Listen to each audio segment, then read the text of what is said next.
normal lang talaga sa atin bilang nag-alaga ng baboy na darating talaga ang panahon.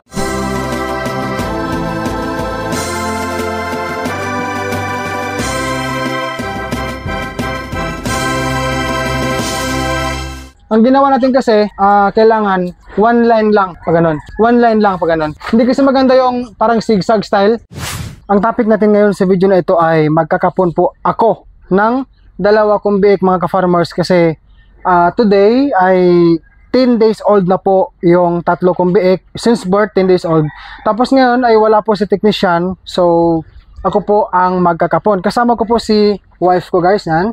Siya po ang pahahawakin ko sa biik na amin pong kakapon ngayon. Ayun guys, oh. Yan.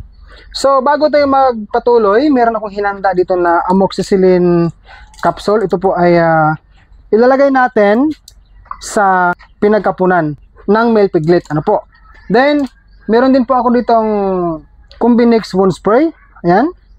Tapos, meron akong syringe na bago. No? Ito yung aking syringe na nagamitin. After magkapon, magtuturok ako ng Big Sun SP injectable vitamins. 1 ml lamang po ang aking ibibigay per head, per biik. Ayan, simulan na po natin. Of course, meron tayong blade. Blade ang gamitin ko ka-farmers ha. Ayan, open natin mga ka-farmers.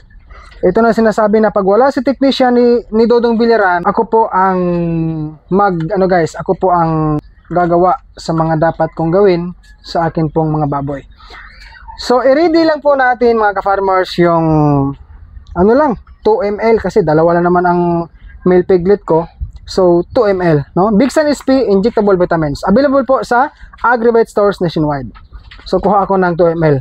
Of course, guys, sa sinabi ko na noon na pag 1 ml, nag-e-excess ako paglagay sa syringe. Kasi minsan may tapo, no? Hindi talaga maiwasan may backflow, no? May backflow po. Gagawin kong guys, gagawin kong 3 ml. Okay? Then syempre, iset ko lang into 1 ml. May numbering dito. Okay.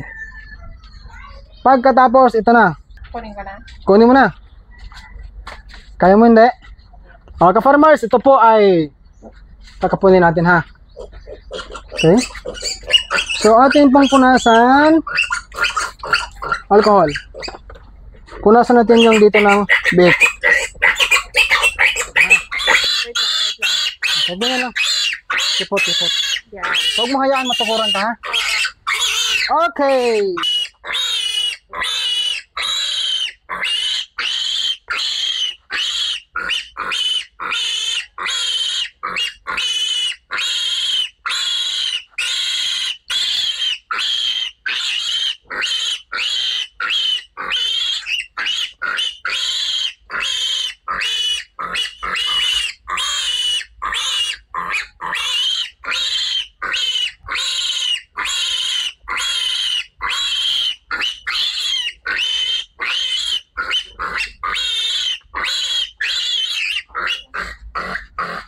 Okay, maglagay tayo ng amoxicillin.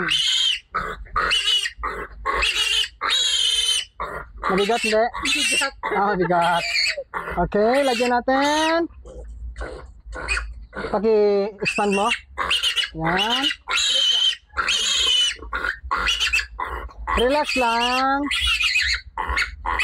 Okay, naglalagay ako ngayon ng amoxicillin powder. Pasok ko lang sa loob. After this one, sprayan natin ng wound spray.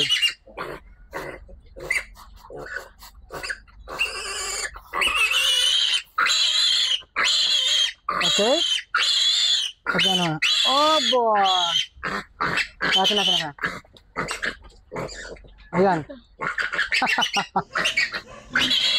Okay, successful. 1 ml another? Are you okay? Isa naman? Wait lang. Kunin mo. Alay ba? Alay. Ka-farmers, alay daw kasi mabigat yung biik, no? Ayan. Sana isa? Yan ba yun? Dito. Lika. Babae ito. Kunin natin. Dali, Dik. Halika, Diki. Okay. Kaptan mo. Hindi. Kung saan ka komportable, doon ka.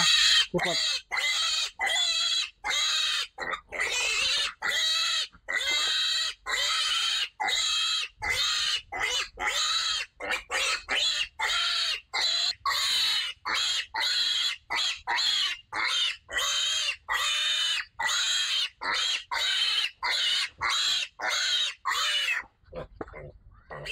Naman.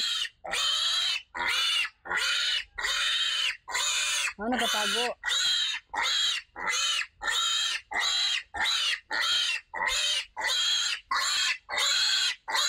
Kailangan kasi one line lang yung agi sa blade.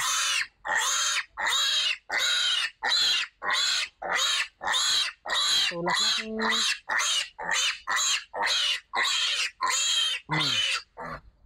Download man guys. Ala, hindi. Ayos lang yan. Ito ang sinasabi na magagamit natin yung tinuro ng ating brand technician. Yan, Sir Jimar Malunay, salamat ha sa pagturo sa akin. Dagdagan natin guys. Dagdag tayo na isa pang capsule kasi malaki yung ano niya. Malaki yung pinagdaanan ng blade. Okay. Then, combine.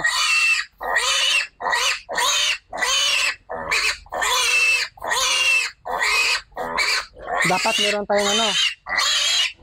Halika na. Dapat meron tayong mask. So wala tayong mask. Oh, behave.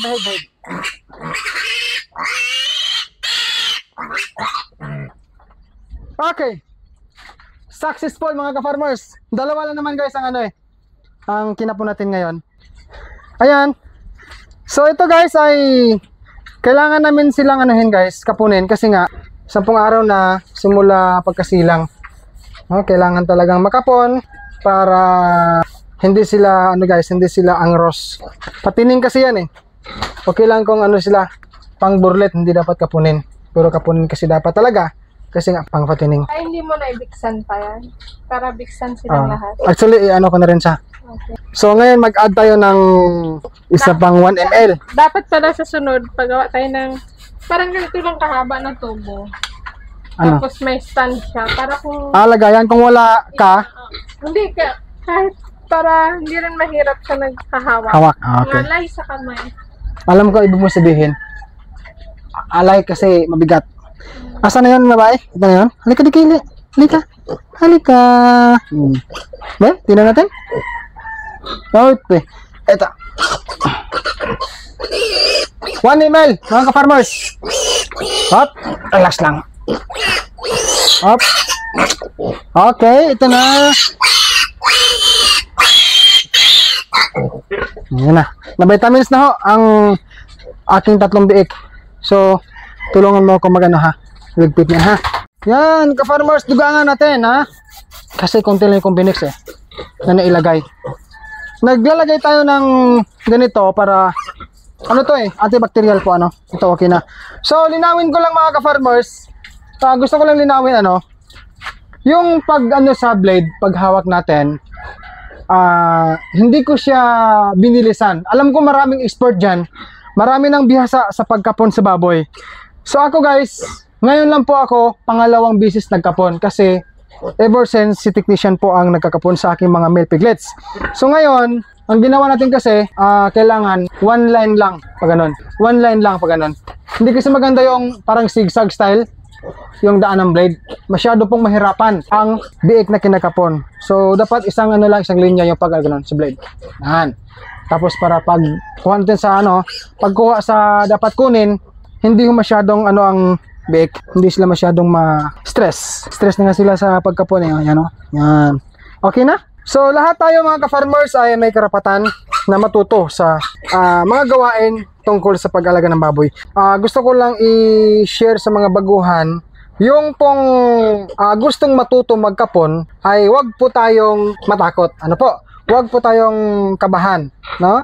Normal lang talaga sa atin bilang nag-alaga ng baboy na darating talaga ang panahon na tayo ay unti-unti pong magkaroon ng kaalaman. Dagdag munting kaalaman sa pagkapon sa mga male piglet, pag-inject ng bakuna, vitamins, antibiotic at iba pa, no? So lahat yan pwede nating mararanasan pag tayo ay nag-alaga ng baboy kasi darating yung panahon na yung ating mga brand technician ay sako. Ibig sabihin busy, no?